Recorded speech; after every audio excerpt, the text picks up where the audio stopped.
In line with our topic for today and whatnot, one of the big things that I've been working on a lot with God over the last few years, I think, is listening to the Spirit and prayer and just trying to figure out how to do that. And one of the things that always makes me nervous when I come up here to speak is a metaphor I'll use from an old movie called A Few Good Men. Anybody remember that movie from back in the day, right?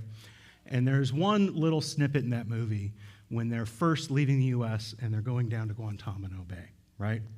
And you have the hot shots from D.C. just going to Guantanamo for the first time, and they're being told what to do and what not to do. And one of the things they're told to do is don't wear your dress white uniforms as an officer. You remember that?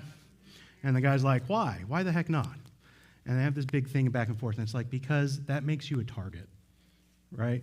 You get off the airplane, you get off the helicopter on that little tiny base surrounded by the enemy in your dress whites, and they're going to be trying to take shots at you.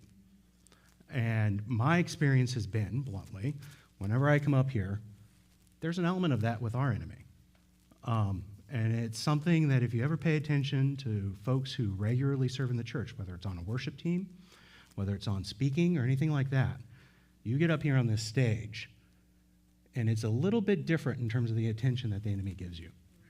And that can be really intimidating before you come out, and it can be really difficult sometimes just in terms of what's going on in your own life before you step up onto the stage, or in the time after you get down. That's why it's so important for us to be praying for folks like Brian, for Matt, and I'll dare say myself on times like this, okay? So that's a little bit of showing it behind the scenes there. And I want to give a little bit of that explanation, and then I'm going to start with prayer because I'm really kind of feeling it as the need today. And that's part of the listening to the Spirit that I've been working on, of just like when the Spirit says, no, you need to pray, I need to pray. I think you saw a little bit of that last week. It's happening again right now. So I'm going to start with prayer, and then we'll go ahead and into the sermon.